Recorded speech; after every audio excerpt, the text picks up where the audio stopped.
Om Swastiastu, Rahayu, Rahayu, Rahayu. Selamat berjumpa kembali di channel Hindu Prime bersama saya Geni Sastro.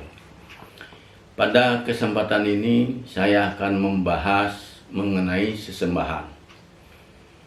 Saya merasa perlu membahas sesembahan karena dari sekian banyak orang yang keluar dari agama Hindu pindah ke agama lainnya, itu yang banyak saya lihat adalah karena merasa Hindu di Bali itu tidak menyembah Tuhan. Dan menurut mereka itu adalah sesuatu yang salah. Dan mereka pindah ke agama lain yang dianggap menyembah Tuhan. Nah, ini kenapa bisa terjadi demikian? Ini karena tokoh-tokoh agama Hindu di Bali belum mampu memberikan pencerahan mengenai agama Hindu seutuhnya. Itulah sebabnya agama Hindu ini yang ada di Bali ini sangat luar biasa riskan. Penduduk Hindu ini bisa banyak yang pindah agama karena hal ini. Karena tokoh-tokoh agama Hindu sesungguhnya belum memahami agama Hindu secara utuh. Itu fakta. Nah, untuk itulah saya akan menjelaskan sesembahan ini. Perlu kalian tahu bahwa agama Hindu sesungguhnya itu memiliki dua hal yang sangat luar biasa. Yang pertama itu adalah masalah ritual.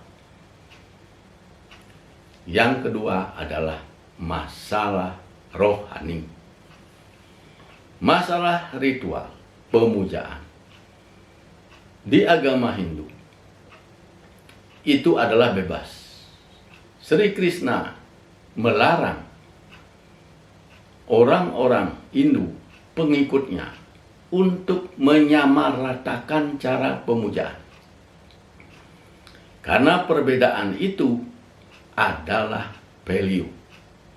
Jadi perbedaan itu menjadi nilai guna.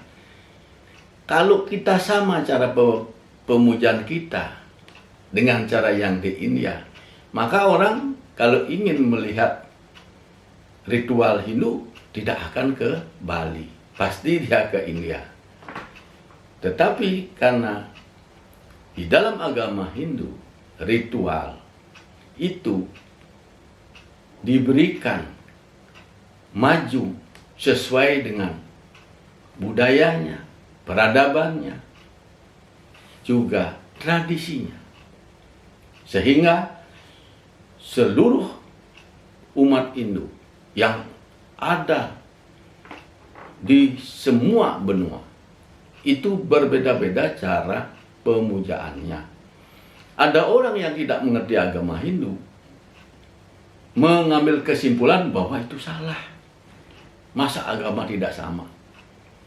Nah, inilah yang belum orang ketahui, bahwa masalah sesembahan itu sesungguhnya tidak diatur dan tidak disuruh oleh Tuhan. Tuhan tidak menyuruh orang sembahyang, Tuhan tidak menyuruh orang memuja-mujanya. Tetapi karena Tuhan lihat, Tuhan tahu bahwa manusia itu melakukan pemujaan, maka itu pun dibiarkan tumbuh sesuai dengan peradabannya, budayanya, dan tradisinya. Yang penting, kalau ingin mencapai Tuhan, orang Hindu itu tetap melakukan tradisinya, tetap menjalankan apa-apa yang ada di dalam wilayah bangsanya, apa-apa yang ada yang sudah diturunkan oleh leluhur itu harus tetap dijaga. Maka tidak disuruh untuk melakukan sesuatu yang sama. Pemujaan harus sama, tidak. Karena, dan Tuhan juga perlu diketahui, Tuhan juga kan tidak pernah menyuruh-nyuruh untuk orang untuk sembahyang. Tetapi di Bali itu luar biasa orang-orang Hindu di Bali itu. Kenapa? Karena dia tidak kikir. Sesembahan kepada dewa, oke. Kepada leluhur, oke. Kepada para buta, oke. Seluruh sekalian alam, oke. Pohon, oke. Batu, oke. Apakah itu salah? Ya tidak. Tidak salah. Tetapi yang paling penting, ketika kita melaksanakan pemujaan itu, hati kita didasari cinta kasih. Itu yang paling penting. Walaupun yang kita sembah selain Tuhan, tidak apa-apa, karena Tuhan tidak iri hati. Tuhan memberikan kepada manusia untuk melakukan sesembahan sesuai dengan apa yang telah dilakukan oleh leluhurnya. Tuhan itu tidak ada menyuruh-nyuruh sembahlah aku, nada. Jangankan orang yang sembahyang, orang ateis yang tidak percaya kepada Tuhan, yang tidak percaya kepada agama, diberikan berkah, cahaya, bisa moksa, bisa bebas dari takdir. Apalagi orang yang jelas-jelas memberikan sesembahan. Tidak ada yang salah dalam memberikan sesembahan. Saya juga sama, keluarga saya di Bali itu lengkap sesembahannya sesuai dengan Resto Bali. Jadi jangan takut. Nah, karena agama Hindu seperti saya katakan tadi itu adalah dua sisi yang luar biasa. Satu sisi pemujaan, yang satu lagi sisi rohani. Nah, rohani ini supaya kita memperoleh cahaya dari Tuhan. Rohani ini ada tuntunannya. Kita harus menguasai serada. Harus menyalakan api suci dan harus menghilangkan Sabto Timiro Sadripu dan Triguna yang ada di dalam diri kita. Nah, itu seradanya, itu yang harus diikuti. Itu tuntunannya. Tidak ada urusannya dengan memberi sesembahan pada ini salah, itu salah, enggak. Memang di bumi ini ada orang yang sangat ketakutan. Takut sama Tuhannya. Kalau dia menyembah yang lainnya, takut nanti tidak diterima oleh Tuhan. Padahal Tuhan yang Maha Esa, itu tidak pernah meminta untuk disembah-sembah. Demikian. Tetapi Tuhan itu memberkati semua orang. Kalau orang itu sudah mampu menjadi orang baik, walaupun itu ateis, maka tetap tanpa meminta diberikan cahayanya. Demikian Tuhan itu. Jadi tidak nyuruh menyembah-nyembah. Tetapi kenapa juga tidak dilarang menyembah? Karena itu tidak ada buruknya. Memberikan sesembahan itu baik, makanya silahkan saja memberikan sesembahan. Tetapi Tuhan tidak memberi teguran, atau Tuhan tidak suka, tidak. Tuhan itu suka dengan orang yang memberi sesembahan. Memberi sesembahan kepada dewa, kepada leluhur, kepada siapa saja. Itu sangat baik. Jadi itu sesungguhnya. Tetapi yang Tuhan larang adalah melakukan samyoga. tahu artinya samyoga? Samyoga adalah menyekutukan. Menyekutukan itu artinya kalau kita ingin memperoleh cahaya dari Tuhan, tetapi kita mempelajari ajian, mempelajari ajian penglimunan, ajian supaya kita kebal, ajian supaya kita terbang. Nah, itu semua tidak dibolehkan kalau ingin memperoleh cahayanya. Karena cahaya ini tidak bisa nyampur dengan ilmu itu. Kalau sudah ada ilmu itu, ya sudah, cahaya tidak masuk. Demikian. Jadi tidak ada masalah sesembahan itu menjadi kita tidak diterima oleh Tuhan. Tidak ada. Sesembahan itu tidak menghalangi kita untuk supaya kita memperoleh cahaya. Tidak ada. Jadi demikian, Tuhan itu Maha Pengasih. Tidak melarang-larang orang memberi sesembahan pada siapapun. Jangan takut. Nah, yang penting kalau kita supaya bisa mencapai Tuhan, kita harus menguasai serada. Ini yang orang Hindu jarang melakukan. Sehingga orang-orang Hindu sekarang ini malah banyak yang mempelajari ajian-ajian. Banyak juga yang bersemadi kepada makhluk ciptaan Tuhan. Karena bersemadi kepada makhluk ciptaan Tuhan, akhirnya yang masuk ke dalam badannya itu adalah kekuatan dari makhluk ciptaan Tuhan itu. Akhirnya cahaya tidak bisa masuk. Cahaya Tuhan tidak bisa masuk. Nah, ini sangat disayangkan. Cahaya Tuhan tidak bisa masuk, padahal yang bisa menyelamatkan kita itu adalah cahaya Tuhan, Dharma. Dharma itu cahaya Tuhan, bukan agama.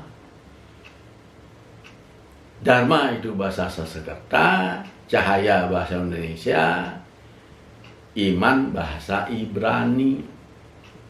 Demikian, itu yang kita cari.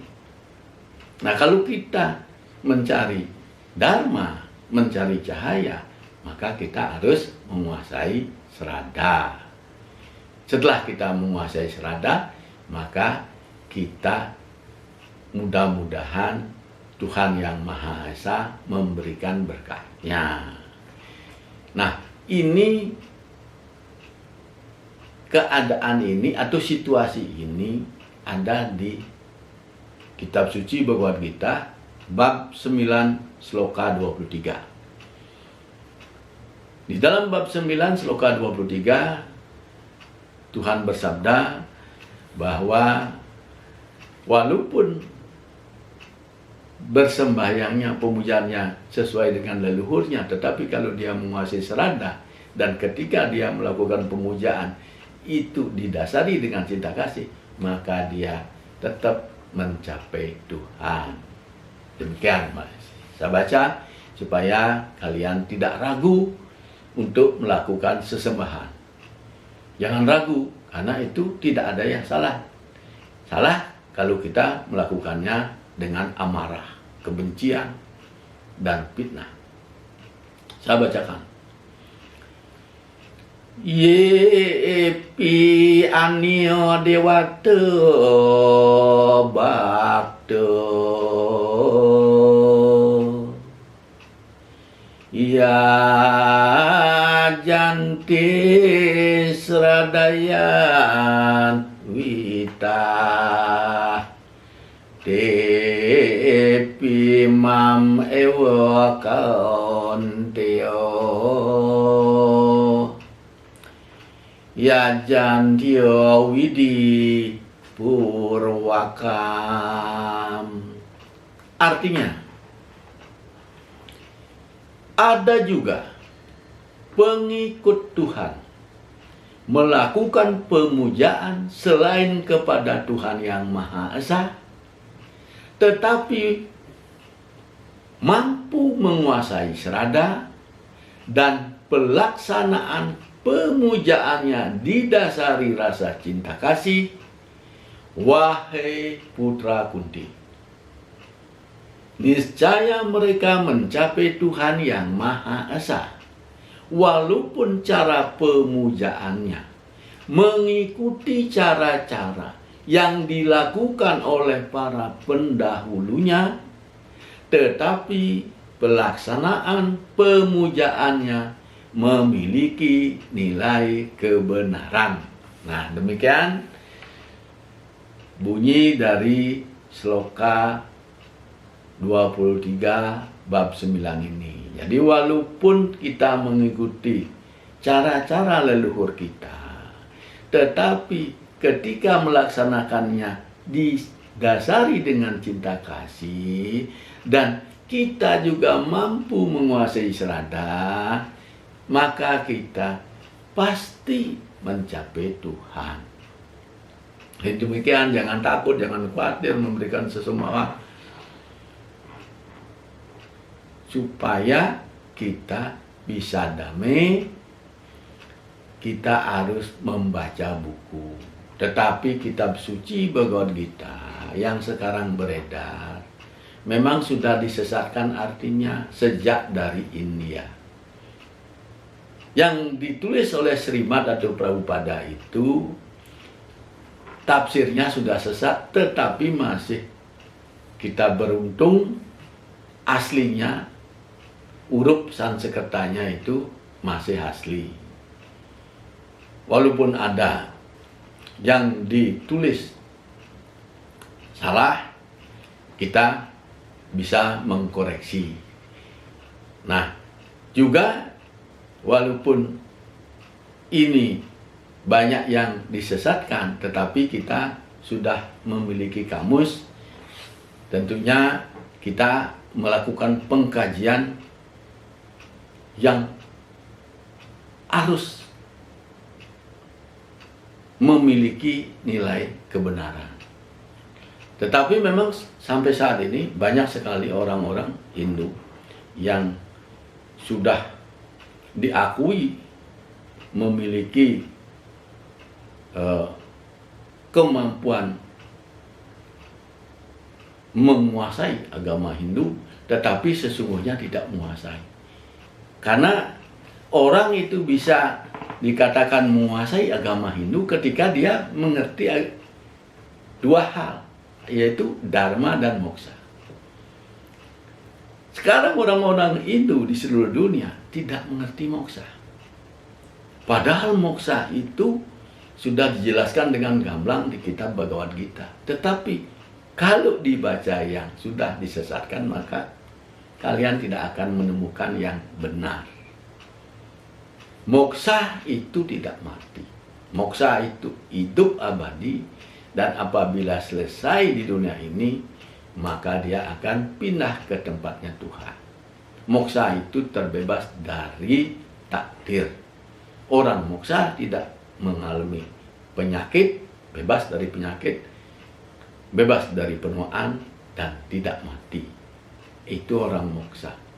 Dharma itu bukan agama. Dharma itu cahaya. Nah, Dharma tidak paham, akhirnya tidak paham moksa. Karena tidak paham Dharma, akhirnya tidak memiliki Dharma. Akhirnya tidak terbebas dari penyakit, sakit, bermacam-macam penyakit bisa menyerangnya, akhirnya hidupnya menderita. Penderitaannya berlanjut dengan mati. Nah, demikianlah kalau kita tidak memahami Dharma, kita tidak memahami moksa. Banyak sekali orang-orang yang mengaku ahli agama Hindu tetapi tidak paham moksa. Kenapa? Karena kalau kita baca Bhagavad Gita yang beredar itu, kalau kita memakai apa yang dijelaskan oleh Srimad atau Prabhupada, maka itu pasti sesat. Saya katakan pasti sesat. Karena bertolak belakang. Agama yang menyatakan bahwa setiap orang itu mati adalah agama sebelum Sri Krishna turun. 7.000 tahun yang lalu sudah ada agama di India. Dan agama itu menyatakan bahwa semua orang yang lahir di dunia pasti mati. Sedangkan Sri Krishna mengatakan tidak semua orang yang lahir di dunia ini akan mati. Bagi orang-orang yang mampu memenuhi badannya dengan cahaya, maka dia moksa. Jadi demikian, supaya ini dipahami, jangan lagi ada yang ketakutan, yang bingung dengan sesembahan. Sesembahan tidak ada yang tidak baik, asal dilakukan dengan cinta kasih dan jangan didasari oleh hal-hal yang buruk. Demikian, semoga dipahami. Episode ini saya akhiri sampai di sini. Saya ucapkan terima kasih sudah menonton dan saya tutup dengan promo Santi. Om Santi Santi Santi Om.